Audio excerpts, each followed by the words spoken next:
TV streaming this week. Did you ever notice how in science fiction shows, no matter how advanced the civilization, the people always speak perfect English? It's either that or they have this obvious MacGuffin of a pen that is actually a universal translator.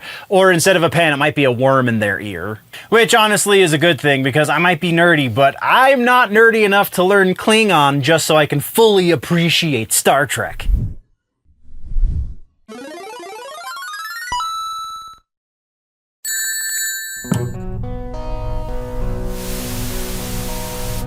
Welcome, nerds, to the Clips channel. What you are about to watch is the TV news that happened this past week since the last time you were here. There is a larger video that this is a part of called The Week in Nerddom. You can go check that out over on the main channel, Generally Nerdy, and you get into all of the topics in that one video, so comic books and music and movies, etc., etc. Or you can just keep coming back here for these shorter versions, which come out a little bit later, so the stuff over on the main channel is going to be a little more up-to-date, a little more relevant, if you will. But either way, you're getting news, and that's the point, and this is the TV news, not like, I'm Tom Brokaw, and that's the way the cookie crumbles. Not that kind of news. We're talking TV news like TV shows and that kind of stuff. So, without any further ado, let's hit the news. All right, so follow-ups and corrections in TV streaming.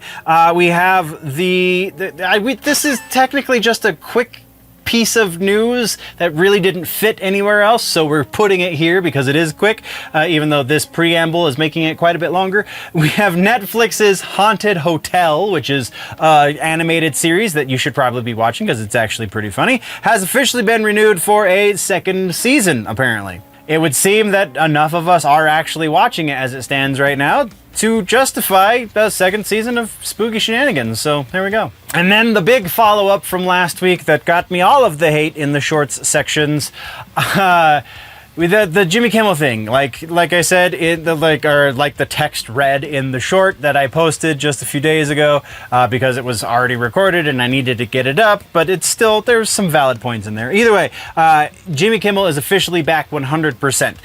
The standout affiliates for ABC that were Nexstar and Sinclair, that was approximately 1/4 of the target audience, have both folded in the time since we last spoke. It didn't take very long. It was Sinclair was the second of which to fold under the pressure. Nexstar was the first. Nexstar folded about 2 days in. Sinclair was the day following. This is kind of an official sign that the drama is over. However, because every silver cloud or every thundercloud has a silver lining, there we go, that's how that goes. In initial reports, I have yet to verify these, but I have heard initial reporting say that Kimmel's numbers are now down approximately 70% from before he decided to tell half of his audience that they were worthless. All right, nerds, hold that thought one second. Are you tired of drinking energy drinks that kind of taste like a chemical spill at the gas station? That's why I have started drinking DUBBY. I know somebody questioned recently in one of the comments sections, oh yeah, like you actually drink that stuff. No, legitimately, I do. I drink it every day. I enjoy it too because it is fairly clean energy. I mean, it's still caffeine, but still clean energy because there's no sugar, which means no sugar crash. The Tiger's Blood flavor is kind of my new go-to. It's freaking amazing. Strawberry, watermelon, coconut. Yes, please. If you want to see what the hell I'm talking about, go to DUBBY. Use code GenerallyNerdy at checkout. Get 10% off of everything in your cart and stop drinking garbage. And then new trailers this week actually don't exist. I'm sure they all are hanging out over on the OpenAI social media app that still is not out there. So that puts us into regular ass news. It is a plot twist out of a feel-good sequel that nobody really saw coming. Tim Allen, yes, the Buzz Lightyear and Home Improvement guy, that Tim Allen, he has taken to the social medias, he has made it known that he has decided to forgive the drunk driver who killed his father when he was young. This change in heart you can blame on one Miss Erica Kirk, it would seem. When Allen saw her go full-on viral saint at her husband Charlie's funeral service, publicly forgiving the kid that killed Charlie Kirk. It would seem Tim Allen saw that and thought to himself, well, if she can do it, why the hell can't I? And honestly, that's kind of a beautiful thing, and you gotta highlight the good stuff, right? And now, continuing on this wave of really interesting good stuff, as it were, you better hold on to your hats, because I think hell might have frozen over. In a recent interview with the Hollywood Reporter, I believe, Variety, I take that back. In a recent interview with Variety, staunch Hollywood liberal Sean Penn. Sean freaking Penn. Yes, the guy who's done all of the stupid liberal things in the media since as long as I can remember. Yes, that Sean Penn. He was asked about the death of Charlie Kirk in said interview with Variety. And instead of the expected condemnation and justification and whatever you might have been expecting out of somebody who is insanely crazy liberal like Sean Penn, he said, and I quote, "We need Charlie Kirk in politics." What? He went on to say that while he disagrees with Kirk on many things, he believes Kirk is an, quote, authentic voice that is necessary in the current political landscape. Again, what? This is, just like you're hearing, don't believe your lying ears, I guess is what I'm trying to say. Sean Penn, who is a man who has never, ever been shy about his left-leaning politics / antics, he is defending a conservative firebrand like Charlie Kirk. And firebrand might be even a little too strong for Charlie, but still. When I saw this, I had to read the article twice to make sure I wasn't hallucinating. And then I had to ask myself, what's happening in this world? Is the simulation breaking? I think I'm here for it though.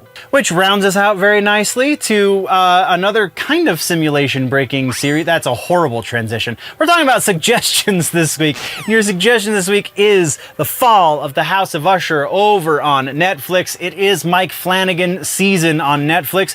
While I would usually put Midnight Mass first, I think Fall of the House of Usher is just perfect for the mood we're trying to set right now. This is Flanagan kind of weaving a new masterpiece. I don't think he'll ever beat Haunting of Hill House, but this one comes super close to being just as good.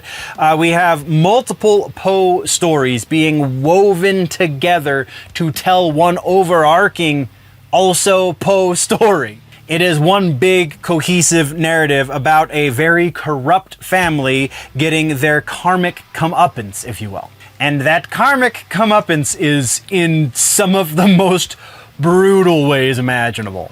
It's dark, it's very smart, it's brilliantly acted, and it's your suggestion for the week. That is your TV suggestion. Go watch Fall of the House of Usher over on Netflix. All right, so nerds, real talk, real quick. This clip that you're watching, well, this is just an appetizer. A single lonely mozzarella stick. The entire episode, the entire main course, if you will, the full episode of The Week in Nerddom with all of the music and movie and TV and gaming and comic book and tech and all of the news is waiting for you over on the main channel, Generally Nerdy. So if you like this little taste, then hit the button that says so. Don't forget to subscribe so that you can continue getting these little morsels from time to time. But then go feast on the whole meal at the main channel, Generally Nerdy. Links are in the description or at the end of the video. Just don't starve your brain. Thank you very much, nerds, for tuning in. If you want to level up your nerdy, geeky, pop culture knowledge, then don't forget to subscribe and do all of the things. Go check out the main channel, Generally Nerdy, for the larger portion. Again, you get all of the sections into one convenient video over on Generally Nerdy. The name of the show is The Week in Nerddom. Thank you for checking out this clip. We will see you next time. Before we go, though, always remember that if it's generally nerdy, probably here.